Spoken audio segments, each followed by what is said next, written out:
Welcome to SnapSessions, a podcast that looks at artists and activists and their creative pursuits, as well as producing articles on politics and entertainment. My name is Doug Nunn.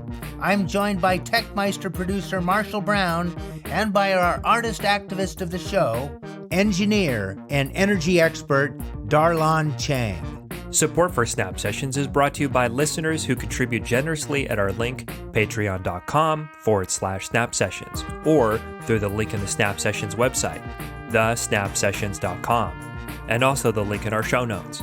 Thanks to our Snappus Maximus contributors, Ron Huxborough and Rick and Henny Newman, and to our supportive snappers, Ellen Athens, Peter and Sheila Jowers, Kathy White, Dominique Jowers, John Bird, Gabriel Geiger, and Christine Samus. Other contributors include Steve Weingarten and Jerry Shook. These supporters help keep SnapSessions snapping. Join the SnapSessions family today. SnapSessions has been covering environmental issues since our premiere episode in 2018. Episode 56 includes 2 interviews on environmental subjects. An interview with environmental activist and futurist Dar-Lon Chang, which you will hear later, and the following piece, where we interview 5 Mendocino High School green activists regarding recent court trial. These trials feature young people suing both the federal and state governments, recently the state of Montana, regarding their dereliction of duty toward the health of their citizens. The notion is that by ignoring climate change, they are endangering their own citizens. The initial lawsuit, filed in 2015, was called Juliana versus the United States. The most recent was tried this past summer in Montana and involves 16 plaintiffs ranging in age from 5 to 22. Here now our interview with Francesca Mills, Max Oatney, Knut Kvinsland, Papiano Farrell, and Sarah Rose, committed green activists from Mendocino High School. I'm with a group of Mendocino High School and community high school students and or recent graduates here for SnapSessions. These are people who all have had a fair amount of environmental conscience or activism on their side in the last years. We're here to talk about some of these recent trials that have gone on, which are effectively groups of young people suing both the federal government and the state of Montana over their rights as citizens for a clean and healthy environment. So, welcome to everybody here to this round robin. Francesca was first up, so I would like everyone to have a chance to introduce themselves and say a little bit about how they became interested in environmentalism or climate policy. Hello, my name is Francesca Mills. I'm a recent graduate of Mendocino High School. I will be attending Scripps College in the fall, entering the environmental analysis program and anthropology program. I first became interested in the environment inherently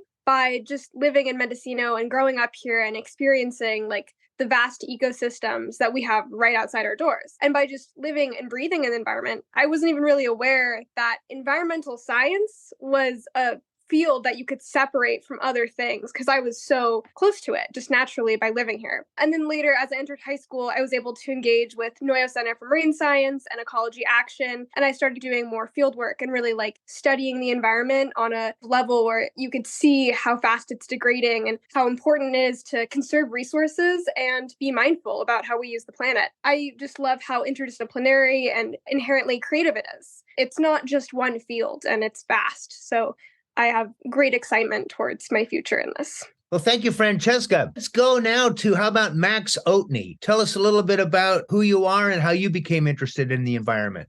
Hi, so my name is Max Oatney. I'm going into my sophomore year at the Mendocino High School, and I first kind of researched and worked at some form of environmental activism during MUN Club, when I looked into alternative uses of power and power sources for Venezuela, which is a resource-cursed country dependent on fossil fuels. So that was fascinating to learn about. I agree with Francesca in that Mendocino is sort of a safe haven for environmentalism because everything here is beautiful and wonderful. It would be odd to grow up in a different place. And whenever I travel to, say, a more urban environment, it's noticeably worse. And I think it's just very important to me that as many people as possible have the experience of growing up in nature. Great. Thank you, Max. And Knut Kvinsland, go ahead. Give us a little bit about your background and how you came to it. Hello, so I'm Knut Kvinsland, and I've always been really interested in maintaining a good environment because the majority of my favorite things to do involve the environment around me and the outdoors. So maintaining that is essential to my happiness. Thank you. This is Papillon O'Farrell, and he comes to us from Albion. Hey, pleasure to be here. I think I probably was in environmentalism as soon as I was out of the womb, because the womb is like the safe haven of perfect environment. And I think there's an environmentalist in everyone because of that, because from the very beginning, you're separated from that perfect environment. And we really kind of mess things up in our own outside world. But I love activism. It's a way you can change the future and make it better. I definitely was able to keep that feeling alive by living in such a beautiful place. Like Francesca, I'm also involved with ecology action, or at least I'm taking classes there. Thanks. Thanks, Pappy. And Sarah Rose, take it away. Yeah, I feel the same way that everybody does. Growing up in a place like Mendocino, we're surrounded by a beautiful natural environment and also just like a very active community of people that are working to better our community and the world. I was one of those kids that was always very aware of political and social issues and worried about them and doing research and whatever sort of like mini activism I could do. But as I became a high schooler, I got really involved with the movement to save Jackson Demonstration State Forest and did a ton of on-the-ground activism and organizing with them. I've also been involved with the Noyo Center, doing a lot of education for younger kids about marine science and environmental science and how to interact with our natural world and protect it. Currently, I'm also working at the Grassroots Institute with the Noyo Headlands Working Group. So it's something that I'm very passionate about and devote a lot of my time to. And I'm really excited to be here today talking about some of the really inspiring youth activists. Those were wonderful intros, by the way. If I was fielding a green hit team, you guys would be perfect recruits. I mean that in the best sense. I really do. So we're here today to talk about young people and taking on the government and taking on big corporations in terms of lawsuits. I am not a lawyer, and I'm probably kind of feeble in terms of understanding of the law. Having said that, I have been saluting two lawsuits, at least that I know of, Juliana versus the United States, which started in 2015, and it's a bunch of young people suing the government in pursuit of life, liberty, and property. And of course, our government system, our legal system is geared toward property. And that's something I think that it makes it so they have to listen to. What you want with a court is that they have to entertain the lawsuit as such. So speaking their language is very important. You've had a chance to look at these a little bit. What has been your reaction to these lawsuits? And do you think young people should sue the government over the health of the planet? Let's start with you, Francesca. Reading the news and seeing how a lot of young activists are starting to put pressure on the government to own up to all the environmental degradation and the social issues, environmental racism, and this unfair decision that's made on behalf of every single citizen of the world, that our resources will be allocated to big ag and to industrial corporations that only really benefit 10% of the world. And even the benefit of it is fleeting and limited based off how many resources we have left. These young people standing up and addressing the government and getting in the news and being aggressive with their passion and their care for the environment is one of the most powerful things that we can see. And having other kids stand up inspires the next generation. And now we're just looking at the government and seeing what they're going to do, what their next move is, and if they're going to really own up to this and follow through with this lawsuit. And then what the results of that are going to be is really the most powerful thing.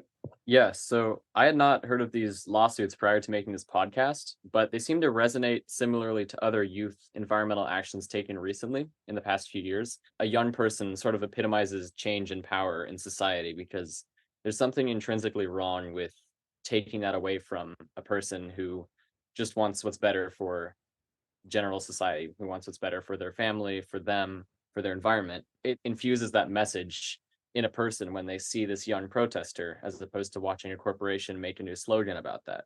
As a citizen, I believe that reasonably preventable health issues, such as local pollution, should be desisted. I side with these young activists who bravely identify and work to deconstruct a problem woven deep into modern society. To stand up in this way, especially as a youth, is valiant. I believe that within a democracy, citizens, even those disallowed from voting, should possess the ability to protest and even take action in the form of something along the lines of a lawsuit. Making this only allowed for adults or people able to make impacts in American political scenes just doesn't really make sense, because that does not represent change. Well, Max introduced me to these lawsuits when telling me about this podcast. I'm glad that some people in our generation are standing up for the rest of us and for the rest of the world, because it's really important to have that first step that says you care, you want this to Right. change. Thanks, Knut.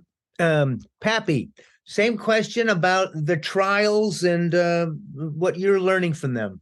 Yeah, I hadn't heard about either of these prior to the interview request. Respect to them. I mean, respect to the people pushing them forward. It's really important that our government follow throughs on what it promises us. It's necessary that we have the ability to sue our government, and that people are doing it. And I really hope they go through. If it did, it could open the door to some pretty positive change, very impactful change, maybe help people feel a little more reverent toward nature and not so exploitive. We are one of the most energy intensive cultures and biggest consumers on this planet. So it is still our responsibility and our government's responsibility to amend this crisis. So I was peripherally aware of these, but not following them super closely. I think that it is vitally important to hold our government and our government officials responsible for the part that they play in our current climate crisis, because passing new legislation is one of the quickest and most efficient ways to decrease pollution, atmospheric carbon dioxide, and whichever specific issue you're targeting. If the government introduces legislation that stops big corporations from doing that, then, snap, it's done. But I also think that it's important for us to acknowledge and remember that just because we have these groups of kids, youth, young people standing up and suing the government, we need to continue working on a community level, on a state level, on a personal level, whatever level you feel that you can make a difference or make an impact, because the strength in the climate movement comes from numbers and from people all over the world doing all sorts of different organizing and work. Because if we allow these groups of people to fight this fight on their own, then the chances of them succeeding are, a lot less than if we band together and all do our part. Hey, I have the first of the more fanciful questions. What kind of a future green economy would you like to see? Any specific ideas you might have? Anything? What are some things you'd like to see, Francesca? When I picture a green future, it's something that is utopic, but in a way that is still imperfect, and of course is something that needs to be worked on and developed, but gearing back to fundamental human technologies, such as growing a portion of your own diet and doing like your own small scale personal changes to not support these big industries that are polluting the environment and kind of microscaling your life. And I think that's really like the most fundamental change that I would like to see. But I also think urban development and bigger scale green investments and reformation of government policies towards not only resource management, but also human justice integrated within that, and green collar jobs, and redirecting the entire industry that our economy supports. So I think those are the main things I see in a green utopia future. Great. Max, your turn. Green utopia. A good method of getting there would be to consider it a constant fluid change, because what's considered normal today is likely to become deviant in the future. This pattern happens constantly, and if we manage to shorten the gap, we could make things happen much quicker. For instance, smoking in the US took many, many years before it was widely considered unhealthy. And if we manage to pour enough research and funding into shortening that, things will happen a lot quicker. I'd like to see funding for this research and temporary infrastructure increased, as well as efforts made to educate the youth and inspire a powerful sort of negativity towards destructive corporations. And I believe that funding developing nations should logically precede green energy alternatives in more developed nations, as many nations are incapable of diverging from fossil fuel resource curses, which is a huge issue because they're at the bottom of the supply chain in a lot of ways, and we need to uproot that before we can tackle smaller issues in more developed countries. Well, I would like to see our agriculture system to reduce greenhouse emissions from having farms closer to stores. And I would also like to see the reduction of urban spread that enables overuse of resources. And hydrogen cars become more available to lower financial brackets because that's a lot more renewable. And I would also like to see countries that burn coal in large amounts in their houses, such as Madagascar, for heat to be given aid to find alternative heating sources that are renewable. Take it away, Pappy. I really like this question because I think imagining what the future could be is really important. And there's something called the end of history illusion, which is since we're at the end of history and we know everything that's happened, but we don't know anything in the future, it kind of seems like this is all there is and this is all there ever will be. But that's not true. In the next 50 years, there's going to be a lot of change, and it all depends on what we decide that change is going to be right now. And it's also really fun to imagine utopia. So answer the question, I would use less resources. I think we use way too much in the first place, renewable or not. We shouldn't be needing so much electricity for one household or one person. Things should be smaller scale. We should not have to travel as far to run our lives. So that's kind of a more structural downscaling, but also agreeing that industry is not necessarily the solution to all our problems, and knowing that a lot of people in this culture believe in techno-solutionism, as it's called, which is technology is going to solve all of our problems. But the Industrial Revolution kind of brought us to this point, and I don't think that the Industrial Revolution is going to bring us out of this point. So encouraging people to use less energy, consume less, encouraging development that isn't car dependent, like the giant sprawling suburbs in Phoenix. If you want to get to the supermarket in Phoenix, you have to use gas, and you shouldn't have to. You should be able to walk to the corner store in your own neighborhood and get whatever you want there. Also, I think this is very important. If we want to get to a better place, we should cultivate a wider appreciation for nature and allow people to have more positive relationships to nature that doesn't lead to people growing up thinking that it's something to be exploited, and to recognize that it's the reason for our existence. And finally, changing government policy. And I think that's how we get to utopia. Yeah, I mean, I agree with a lot of what everyone's been saying. I think that the way that we reduce our personal footprint is by keeping things more local and more walkable, trying to use less resources. But the society that we live in is sort of inherently geared towards promoting consumerism and overconsumption as much as possible. And switching to those sort of lifestyles and reducing your own carbon footprint isn't always accessible to everybody. People that live in huge cities where they have no other option but to drive, and they can't afford to move out to the country.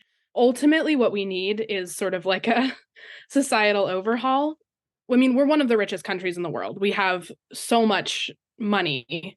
Our government has so much money that could be redirected towards these green solutions. And I think that we need to do things like these kids are doing, suing the government and really calling out the way that we choose to use our resources and channel that more towards making these green solutions accessible to everybody. Great. Have any of you heard of the Drawdown? I think it's a website, but it's a big, thick book, and it has like 100 different solutions for all the different things that come up. All these different energy solutions, all these different ways to live, etc. It's quite an interesting thing. And it imagines the next 30 years. If you look online, just Google green futures, like cartoon versions of them. You will also see all these beautiful pictures of these green utopias and stuff. So quick round of, it could be hostility if you want, but it can also be kind of a reasoned judgment. Imagine yourself sort of in a prosecutorial role, and who would you hold responsible for the eco and climate disasters you were inheriting? That is a bit of a loaded question. But yeah, that's kind of at this point what humans naturally want to do, allocate blame and be like, this person, this organization, this government, this nation, this continent owes XYZ amount of money to compensate for the amount of carbon in the atmosphere or whatever. And while I get the role in that, taking responsibility and really kind of hashing it out, as a whole, we should just revert to more positive responses. In a way, this blame of a government is a positive response because the government can choose if they go through with the lawsuit. And it's more symbolic than anything. It's just, yes, we've messed up. And yes, we want to make it better. I think it needs to be less blame and more collaboration. So when you're just looking at the whole industry and the whole world and how things are supported, I think it's a vicious cycle that needs to be broken with positive action and things like this lawsuit, but things that follow with a response that isn't semi-permanent and something that is long lasting and resilient to whatever new policy or new, economical craze that occurs. It needs to be a retaining decision that just starts this ability to accept the flaws within human consumption, but addresses it in a way that not only benefits the environment, but benefits all socioeconomic groups, that benefits the entire economy, and benefits the resilience of cities and nations. Well, I appreciate that too. And your desire not to be overly punitive and get the job done type thing. Let's go to Max Oatney. I believe that just as an entire community is held responsible for plastic pollution in a state park, the entire developed world is responsible for the climate disaster at hand. Of course, impacts vary, but anyone capable of either driving a car or producing a line of aircraft engines should take responsibility and work towards greener alternatives accordingly. To inspire the most environmentally destructive individuals to change, there must be a push for the working class to make similar efforts. What I'm trying to say is that I believe we can't let anyone off the hook. And I think it's impossible to really blame one side of the equation for the problem. Of course, the consumers blame the producers and the producers blame the consumers, but it's constantly a game of blame shifting, in my opinion. And I think everyone must take responsibility for there to actually be a positive and long-lasting change. I kind of have all what Max just said. I'd probably just agree with Max there. Fair enough. I get it. Max, point match to Max Oatney. Great. Okay, Pappy. Anyone that believes beauty should be converted into money and that money is the ultimate goal and that it's okay to sacrifice anything for money. But like everyone else, it's everyone's fault and it's some people's fault. It's hard to say who to blame and it's hard to say how they should be punished. I don't really actually think anybody should be punished. I think if we want to get over this, we can't be causing more strife and upset between our own species. We have to work together. I like to go to pointing at the rich people and the people that have all the power because I see them as having the most negative impact and manipulating people. Yes, we all have a responsibility and our system needs to change to make it easier for us to carry out our responsibilities. Thank you. And Sarah Rose, any responsibility for all these dastardly things that have happened? Yeah, I pretty much agree with what everyone has said so far. I think if we really look at what the root of the climate crisis is, probably the two things to blame are colonialism and capitalism. But there's no one person or company on the planet right now that is like the person that should be blamed for that. It's no one's fault and it's everyone's fault. And honestly, I don't think it really matters whose fault it is that much. And the only way that we can really move forward is if everybody is willing to work to create the future that they want to see and to collaborate with other people and get rid of blame and just focus on the way forward. Great. Well, I appreciate that. That kind of sinks my final question about what kind of brutal punishments you might implement. Having said that, you are free to have one more go and to design any brutal punishments. Or you can just say, these are some regulations I might lay down or something. So in other words, you can see this rather than brutal punishments question as some good regulations you might set in the way of things. Does that make sense? Yeah, I mean, I think that's an interesting idea. What exactly do us as youth expect of prior generations and the government to do to kind of compensate for all the damage that's been done? And yeah, like when I thought about it, I was considering stuff like green taxing. So when industries are so focused on depleting all the resources and creating pollution, there should be a certain cost that comes with that. The narrative that our economy has written has been it's easier to pollute the environment than it is to restore it and to keep it clean. That needs to be reversed to making it really hard to pollute the environment and making it really hard for these industries to take advantage of cheaper resources, cheap labor, and what they consider to be cheap people.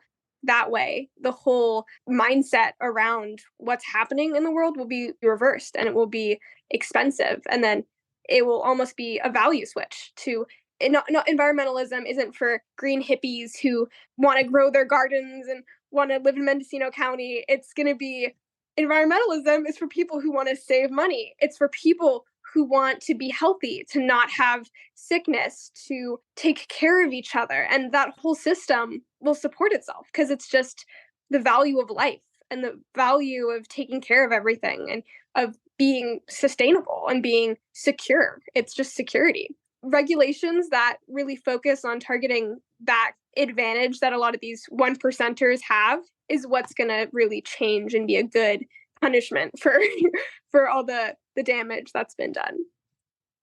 I think in this instance, it's the right decision to bite the hand that feeds you, as opposed to biting the proletariat for no reason. I don't think there's a single unanimously effective punishment, although encouraging a push for eco-friendly vehicles, for instance, may be effective. I feel that companies should incorporate micro punishments or at least reward customers for making more environmental choices, say. Like, you don't need to have everything be a negative to encourage change. You could make certain products cheaper, certain slogans more accessible, certain mindsets. At the moment, the origin of the problem is highly convoluted, entangled in a web of producer-customer connections. I think there are more pressing issues regarding environmental progression than punishment. So for the time being, funding should be set aside for researching punishable actions and not necessarily punishments themselves. I don't think punishments are necessarily the right thing for this kind of situation, but I do think that our entire society should be sent back to the era of cavemen and cavewomen to reduce our carbon footprint to campfires and torches. All right. That's great. I actually really liked what Francesca said because, as I said earlier, like in my heart of hearts, I believe that the only true way to completely come out of where we are right now is to have like a societal overhaul, but that's a ridiculously huge ask. So I think it's important to find ways to operate within our current societal systems, especially the ones that are really focused around money and our economy. And I think that something like green taxing is a really good way of using those systems for positive change by creating money-based incentives, because we know that that's what's working right now, and using that to create a positive effect. So let me say, I'm hugely appreciative that you've all taken the time to be here. And I really appreciate it. You guys have been outstanding. As a teacher, all at least A's, I promise. The Montana case, brought by plaintiffs ranging in age from 5 to 22, was the first of its kind to go to trial in the United States. While the state contended that Montana's emissions are minuscule when considered against the rest of the globe's, the plaintiffs argued that the state must do more to consider how emissions are contributing to droughts, wildfires, and other growing risks to a state that cherishes a pristine outdoors. According to The Nation magazine, quote, "The ripple effects of this historic decision could be significant in establishing new legal precedent that would create successful climate lawsuits in other states. Invoking the right to a healthy environment will likely become a replicable strategy for lawsuits in any state that has also explicitly acknowledged the right to a healthy environment in their state constitution." Such a list includes only a handful of states: Pennsylvania, New York, Massachusetts, Hawaii, Illinois, and Rhode Island, though that list seems to be slowly growing. Thanks for listening to Snap Sessions. If you like what you heard, please subscribe to us on Patreon or buy me a coffee. We depend on the support of listeners like you.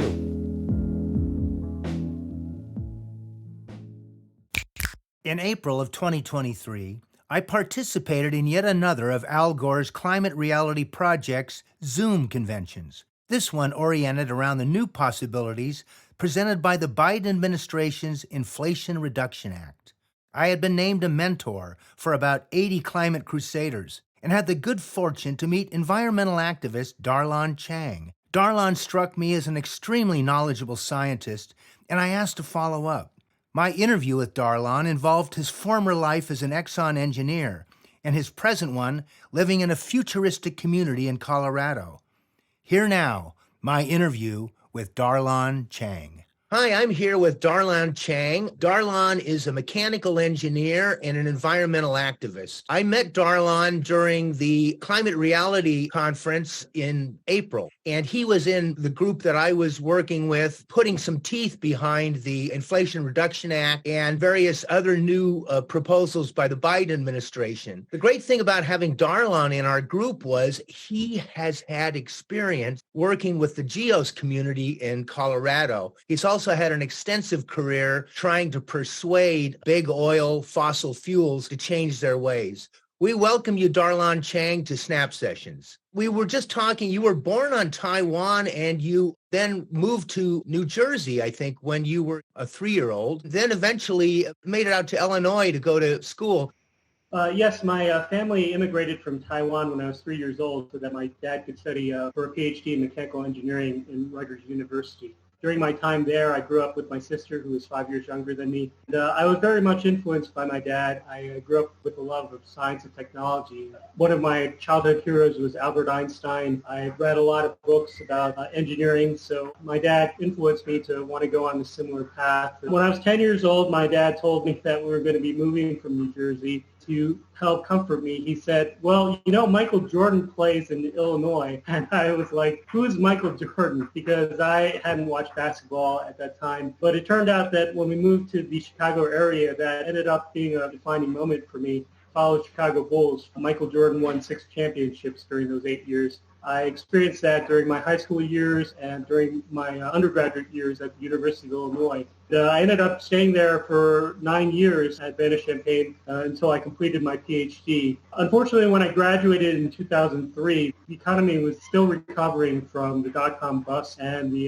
9/11 attacks. Unfortunately, the places that mechanical engineers normally go, like Ford Motor Company and General Motors, they weren't hiring, and I didn't get an offer. I ended up with only a handful of offers from oil and gas companies. I was struggling with my conscience at the time of whether I should work for an oil and gas company because I knew very well from studying at the University of Illinois how damaging oil and gas was in the environment, how urgent it was that we needed to get off of oil and gas. Even President George W. Bush at the time was saying that the U.S. was addicted to oil. I rationalized to myself, based on my peers who went to ExxonMobil and who were trying to convince me to go there, I would help to turn the company around from within and help the company transition away from oil and gas. Because ultimately they sold the opportunity working there as working for an energy company, not an oil and gas company.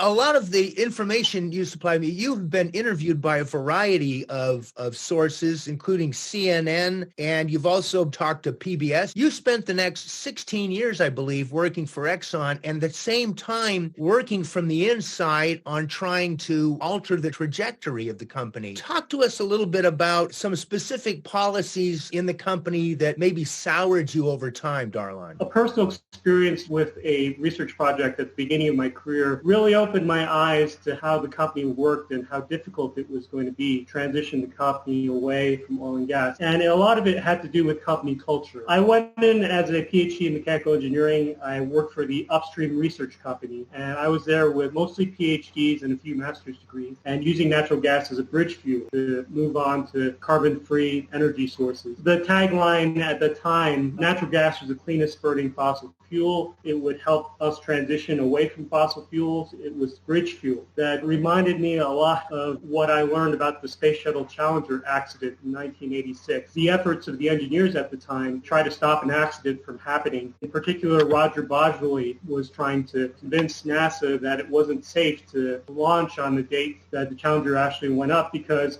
the temperatures were too cold for the O-rings to be able to flex and make sure there was good enough steel to prevent gas from leaking from solid rocket boosters. I took an engineering ethics course that focused a lot on what should engineers do in this situation. And I found myself in a very similar situation with this project because it was focused on a cryogenic liquefied natural gas tank. And this tank is giant. It's like the size of a sports stadium. It was the first of a kind, and it was going to be built in about 3 years after I started working on it. I had identified a problem with the structural integrity under thermal gradient conditions the tank would experience because the liquid level is going to be moving up and down as the LNG tank is unloaded day after day. And as the liquid level moves up and down, that's going to cause temperature differences within the steel. And those temperature differences were giving the structural engineers a lot of heartburn at the levels that I was seeing with my analysis. Unfortunately, my supervisor didn't want to convey this message to the higher-ups. And he put me in a really bad situation because I felt like my technical work was showing that there was a problem that could cause a structural failure, just as Challenger had a structural failure, ultimately leading to the loss of the astronauts' lives. I didn't want to be responsible for a major disaster that would be on the order of the Exxon Valdez in the 1980s. And I went to my peers to try to get their help, but I found that the culture was very much focused on like a military chain of command, where if your supervisor makes a decision, then you're not really allowed to go around your supervisor and go jump up the chain of command in order to alert safety concerns. So I ended up being punished in the performance ranking system. We had an annual performance ranking system where they rank you according to your peers. I got punished because I was not making my supervisor happy by just telling him that there was no problem. I ended up getting transferred to another division. I felt that this was still unresolved. The project was going to start in another year or two. So I went to my new management in my new division. I told them my concerns. Fortunately, they listened to my concerns and they allowed me to jump the chain of command. So I got the permission to go to the vice president of engineering at the Upstream Research Company, lay out my concerns, and the vice president surprisingly took it seriously. I had one foot out the door. I was thinking about leaving the company and quitting, but the vice president took my concerns seriously, and fortunately the disaster was averted. But over the rest of my career, I saw many other situations like this where upper management didn't want to hear any bad news. They made sure the supervisors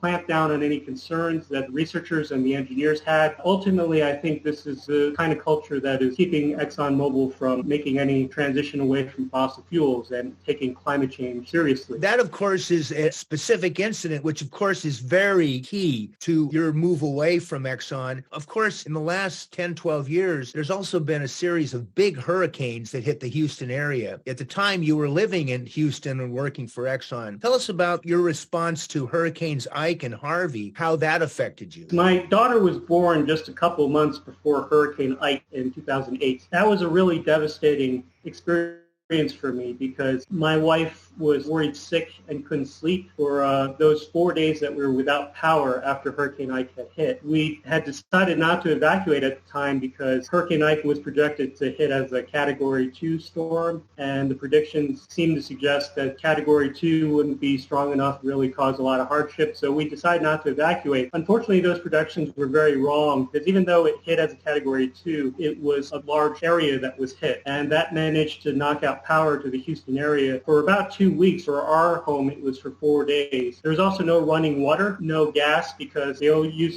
compressors that are powered by electricity to pressure up the gas. So we're stranded for 4 days with an infant. We really felt that this was a big sign of climate change to come. I was really disappointed after the event and after all the hardships that people endured, that a lot of people still dismiss this as just a natural event and this had nothing to do with climate change. But in my mind, it was a seed that started me thinking that I don't have much more time to help ExxonMobil turn this around. And I don't see much evidence that ExxonMobil is going to turn things around with regards to oil and gas. I need to leave. Now, of course, that's a big deal. Soon thereafter, you start to look around about moving perhaps or finding a different job. One of the investigations you do, you became aware of the Geos community in Arvada, Colorado. Talk a little bit about your discovery of this and what got you excited about Geos. Yeah, it was around 2015 that we were looking around the country for potential geosolar communities, and we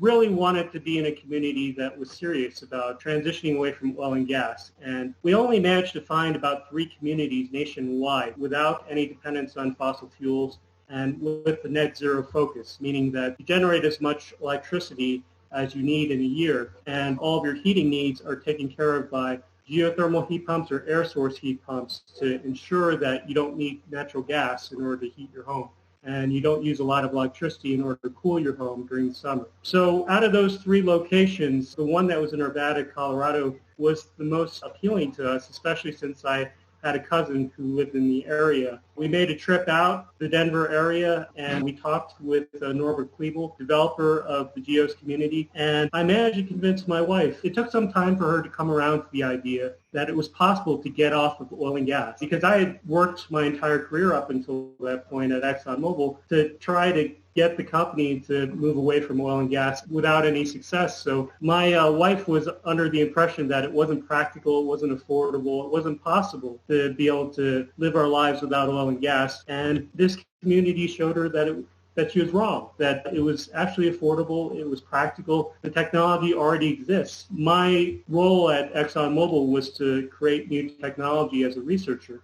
And I felt stymied and blocked at every effort that I made, every project that I did to help to move away from oil and gas, including electrifying facilities and including trying to move to geothermal. All those failed because ultimately ExxonMobil felt that they had so much power over the policies that were going to be enacted, that they had nothing to fear about other alternatives.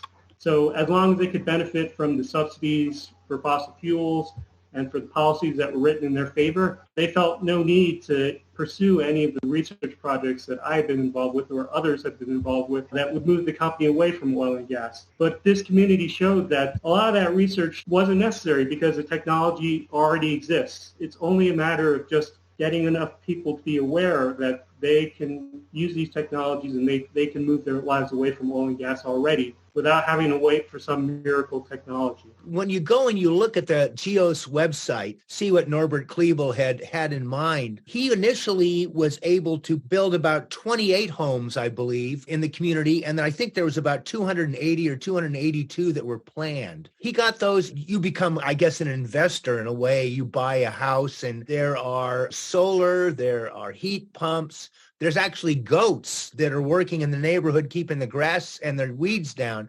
Tell us a little bit about what each Geo house has and what the community originally looked like. The original 28 homes were a mix of different kinds of homes. There are about a dozen single-family homes. So these are freestanding homes that are not connected. And those homes use geothermal energy in order to heat the home. So that means there's a hole that's drilled down 300 feet deep, and water is pumped down to pick up the heat that's in the ground and then bring it back up, where a heat pump is like a refrigerator. Heat pumps are just a fancy name for the same thing that runs people's refrigerators.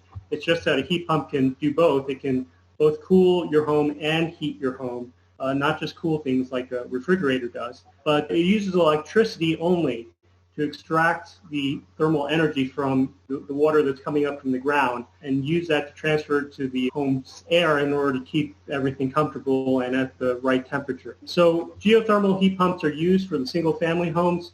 Air source heat pumps are used for the townhomes. So the townhomes are the ones that are sharing walls. They're connected. There's a big block of 8 townhomes that are sharing walls together. And when you share walls together, that means that you don't have to have as much electricity in order to run the heat pumps. And you also can get by without using geothermal heat pumps because you have less demand for your heating needs. You can use air source heat pumps, which run like the air conditioners that people are used to, except that they're much more efficient than air conditioners and that they can also heat the home as well during the winter. And all the homes have solar panels on the roof so that those solar panels, they generate enough electricity to provide the annual electrical use of each home. So the 28 homes, they were really meant to demonstrate that you get a variety of different living styles and still be able to get to net zero. Could also encourage practices that allow people to not have to drive as much, such as having mixed use. Several of the townhomes have a first floor area where they could use that for a business and allow people just to come to their first floor to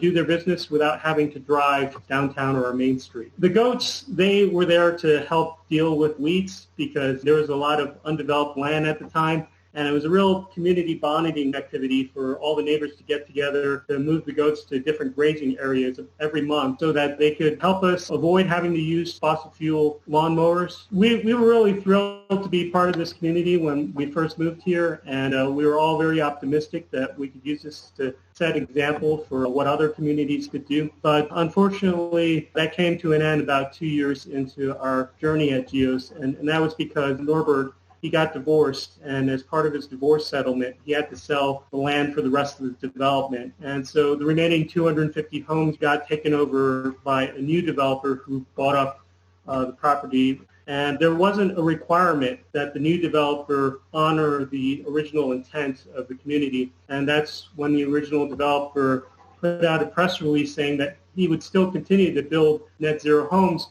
Only 6 months later, we found out he would break his promise and put in gas pipelines under the excuse that, well, it's going to be net zero if you don't count the gas. But that's completely defeating the point. The whole principle of net zero is to transition away from fossil fuels and gas. Now, here you move in and you're part of this community of 28 homes. Was there kind of an esprit de corps? Did you guys have a kind of a community spirit? Did people kind of share dreams for the future? Yes.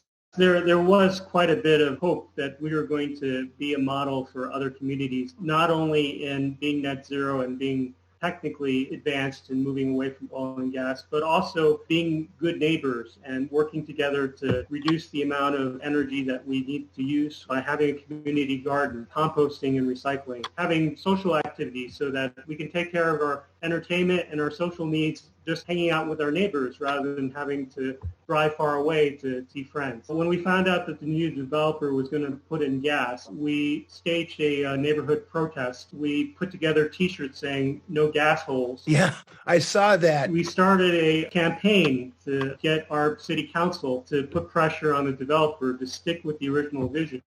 We did succeed with our state representative, Brianna Titone. She was able to get a joint letter written by her colleagues, sent to the developer and sent to our city council saying how important it was that our neighborhood honor the original vision as an example for the rest of the country. But unfortunately, we didn't win with city council. City council sided with the developer, and the developer just shrugged off all of our pressure. It was very disappointing, and gradually, with COVID wearing things down and the new homes starting to be built, we've really lost a lot of that spirit that we had. I think that although we set out to be an example for other communities, we ended up having a lot of disappointments that I hope other communities can learn from and avoid. I think one of the biggest things is a commitment that no matter what happens, no matter who buys the property, the neighborhood will be built with no gas. That is something that we didn't have, and that's a big reason why we had our downfall. There needs to be much more support from city council in order for something like this to happen.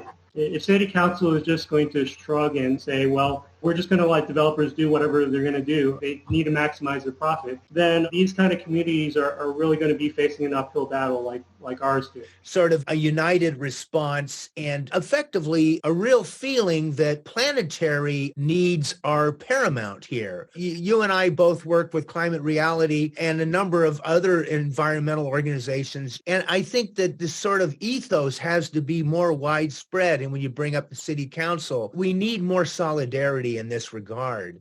More people with green consciences. I remain an eternal optimist. One of the things I would like to see is that more people like you get involved. There's more of a push. In the end, people want to do the right thing.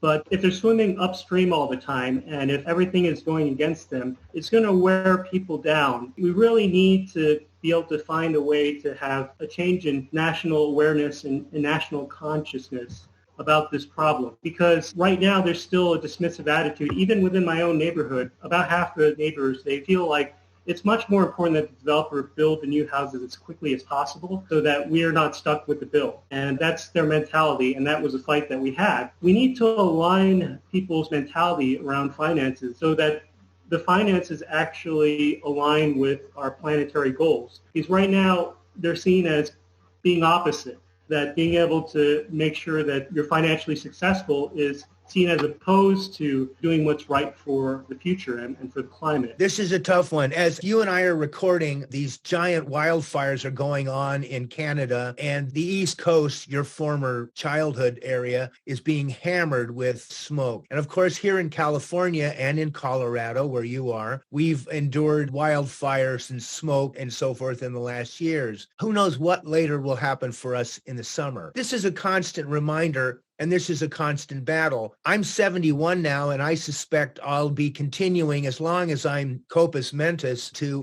be involved in these battles. I have a 4.5-year-old granddaughter. I'm very keen on her having a better future. And you mentioned you have 1 or 2 kids. I have one daughter. Mm-hmm. And she's 15 now? She's almost 15. When she was born, Hurricane Ike hit. Hurricane Harvey hit when she was 9 years old. So that was 2017. She remembered very well. We evacuated that time because we didn't want to repeat the power outage that we had in Hurricane Ike. Hurricane Harvey ended up being even more devastating. It ended up putting a lot of houses that were just miles away from my home waist deep in water from flooding. That was a reminder how urgent I needed to leave Houston, and I needed to show my daughter that we could do something about climate change. Even after moving to Arvada, we still experienced climate disaster. The Marshall Fire hit a couple of years ago, and the Marshall Fire wiped out 1,000 homes that were just miles away from us again. We were lucking out in that we didn't personally lose our home, but we see that our neighbors, people, a family friend of ours lost his home in the Marshall Fire and is still dealing with the aftermath. We had to go through a fight for that, in that the fossil fuel industry came in and they tried to pressure the home builders to say that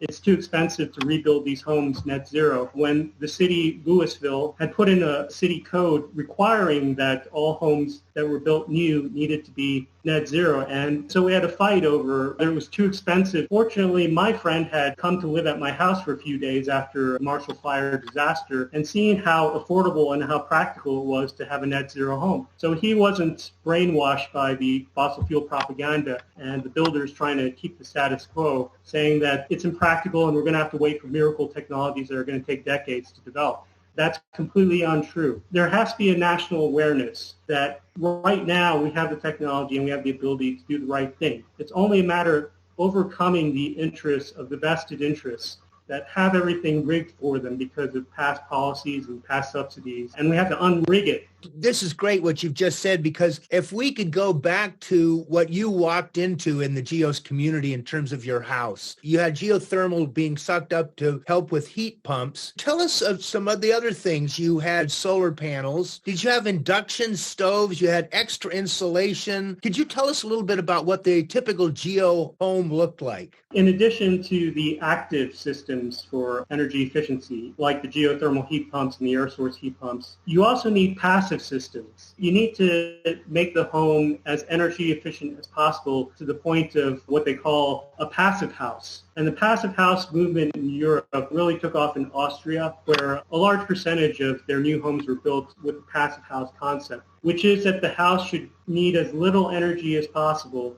to stay comfortable throughout the year. And the way to do that is to have not only great insulation, but also building practices that make sure that you have very little leakage. Because a lot of the problem is that you're leaking the air that you just heated up or that you just cooled down in only a couple of hours. For most American homes, it only takes about 2 hours for all the air inside your home to be leaked outside. And that means that the new air coming in has to be heated up again. So a big part of making that happen is the right building practices, making sure that things are built airtight, having the right windows, having the right kind of doors. Actually, the door, it's one of the cheapest retrofits you can do. Just replace that door that is typically only giving you 1/10 of the insulation that you really want. Putting in a door that might be a couple $100, but is well worth the upgrade because of the energy it saves you in the long run. And that's a real trick. A lot of these practices of building the home right to begin with, they cost more initially, but they pay off in the long run. And that's something that builders have been trying to avoid. They don't want to pay for something that's going to pay off in the long run because they don't get the benefit of that. It's the homeowner that's going to get the benefit of that. And we need to change our financing so that that's reflected. The homeowner gets a break because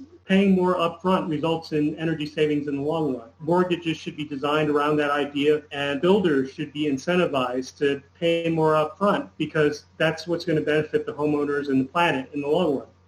As far as cooking, it turns out that having gas stove cooking is like having a chain smoker in the house. And it took a while before people realized that having a chain smoker in the house is really bad for the kids. Now we need to get to the point of realizing that having a gas stove in the house, especially without proper ventilation, which is especially true for lower income housing, you're subjecting your children to the same health impacts as chain smoking. And it's been found that there's 42% more cases of childhood asthma in homes that have gas stoves versus homes that have electric cooking. Electric cooking, it comes in two styles. For my home, I just have a range, and that's good enough for my wife and the way that she cooks. But for those who feel that to really have the highest level of cooking, they've been brainwashed by the oil and gas industry to think that you have to have a gas stove in order to cook like the best celebrity chefs. In reality, a number of celebrity chefs are realizing that induction cooking is better than gas stove cooking. And induction cooking is electric cooking, but instead of using resistance heating, which is just using the electrical current to heat up resistors, instead you're using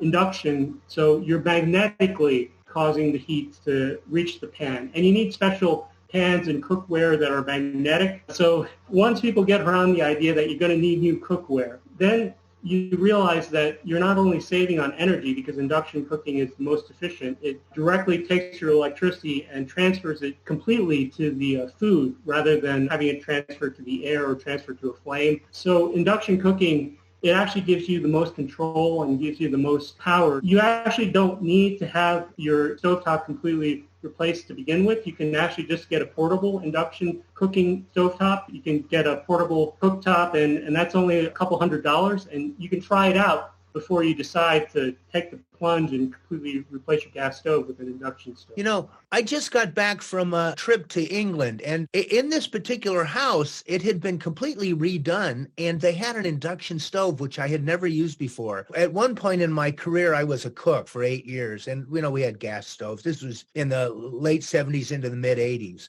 I cooked at that, and I still cook. But with this stovetop, one of the things I noticed was the pan got hot, and the stove itself wasn't hot. Was I using an induction stove? Yes, that's correct. The electricity that's going into the magnetic coil of the induction stove is directly vibrating the molecules of the pan, but it's not vibrating anything else. So it's actually the safest stovetop you could have, because if you accidentally touch the glass, it's not hot. All the heat went magnetically into the bottom of the pan rather than to the glass stovetop. So that's also safer for the children as well. That was fascinating for me. It took me about a day and a half to get used to it, but once we were used to it, we were off.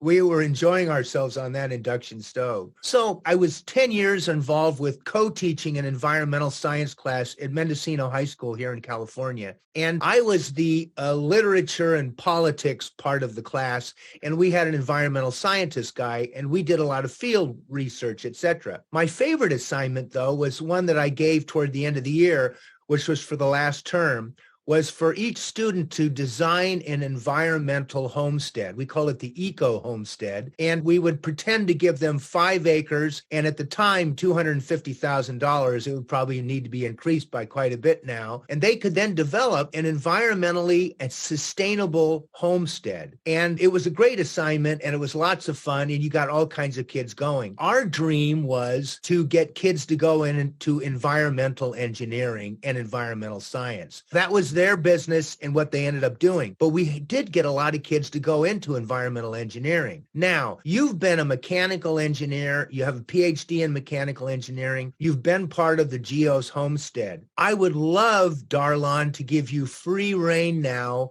to talk about what you would do to design sustainable houses, etc. Make geothermal communities. I think geothermal, it's gotten a bad rap in the sense that if you have to make a geothermal well for each individual home, it costs a lot of money. It typically costs about $30,000 to drill a hole for a single home. But if you create a geothermal system for the entire community, then the costs come down quite a bit. And the advantage of being able to do a geothermal district heating system for the entire community is that you can have the system provide heat where it's needed.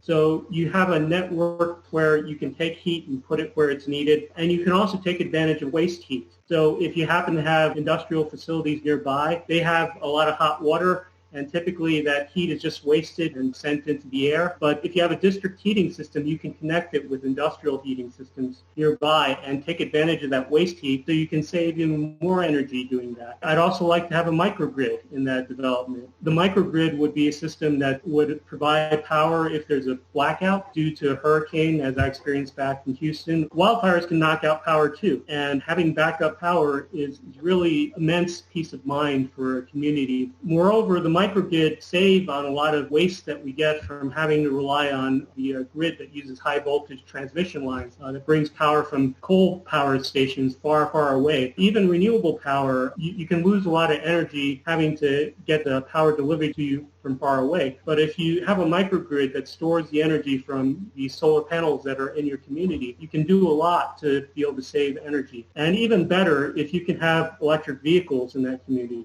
serve as part of the microgrid, so that each electric vehicle, when it's parked, it becomes a battery that is part of the microgrid and helps to store energy when you need it. It can also shave off energy during peak demand. One thing the utilities like to say is that they need the natural gas plants in order to quickly turn them on during peak demand in the middle of the day. If you have microgrids instead for communities, then those microgrids will take away the need for using fossil fuel plants to quickly turn on and off. Community-based solutions is really where I'd like to go, because as great as GEOS is, we don't have district geothermal heating and we don't have microgrid. Unfortunately, our developer is controlling our finances and controlling our destiny right now.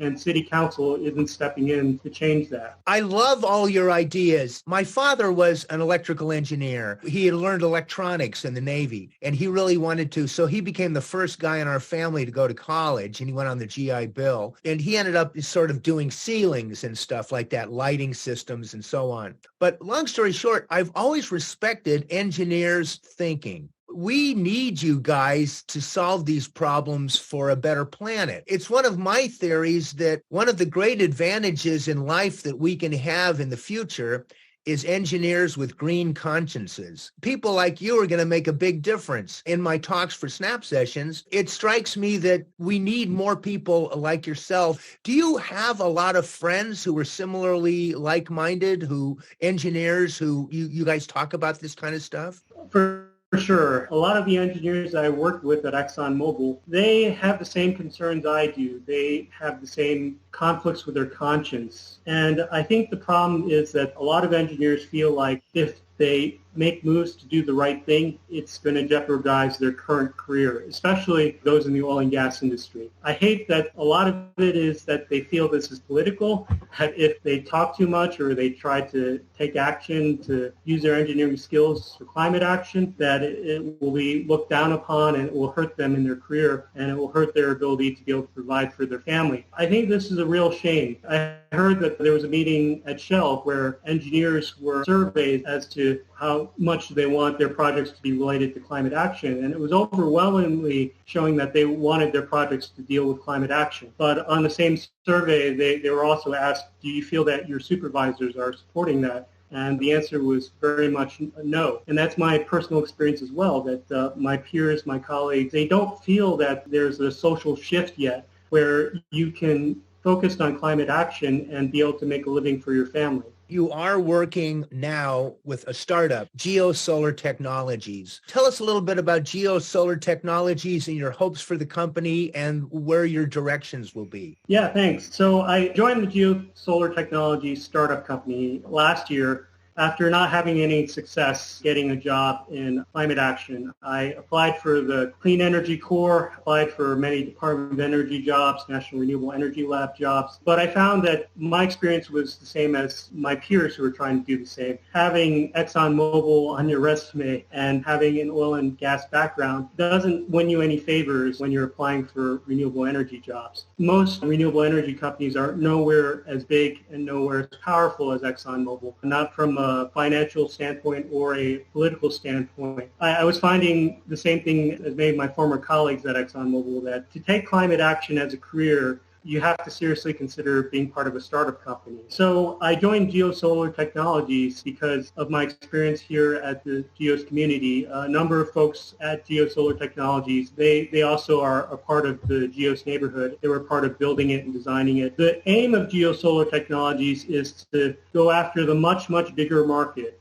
of renovating homes, because you only get about 1 million homes being built new in the U.S. every year, but you've got about 140 million homes, of which you'd want to get about half of them, 70 million, to be renovated to be completely gas-free and net zero, to get anywhere close to cutting our emissions in half by 2030, which is the IPCC goal. The 70 million homes that need to be renovated, that's a much, much bigger market than just 1 million homes that are built every year. Also, Geo-Solar Technologies is really focused on using conditioning energy recovery ventilation as the heart of renovating people's homes. A lot of renovations miss out on the importance of air quality. So you don't want to have gas in your homes because of air quality. But if you seal up your homes and if you use a passive house concept, you also have to have ventilation in order to make sure that you have good air quality. Because the goal is you don't want to leak your air to the outside, but you also want to make sure that your air quality is good enough to maintain healthy homes. So energy recovery ventilation is a big part. I feel really happy to be working with a former professor of mine at the University of Illinois.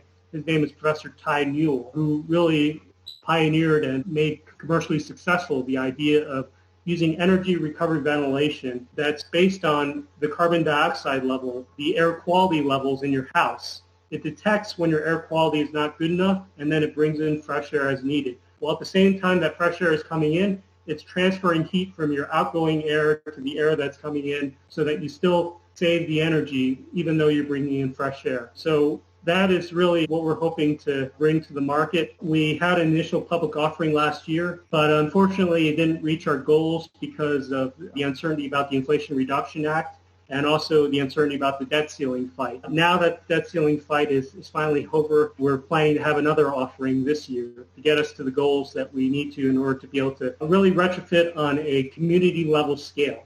We don't want to just retrofit and renovate home by home. We want to renovate entire neighborhoods. So we're looking for neighborhoods where you could get 12, 2 dozen homeowners to get in on it, take advantage of the economies of scale. Now, that's great. So basically what we're talking about with Geo-Solar Technologies is more of your community-based solutions of what you were just talking about, getting whole communities to make this changeover, and that being something that, of course, we hugely need if we are going to meet any of our goals in terms of carbon reduction in the atmosphere, et cetera. So I have to say, Dar-Lon, it's been a pleasure talking with you. Dar-Lon Chang, I met once again in April.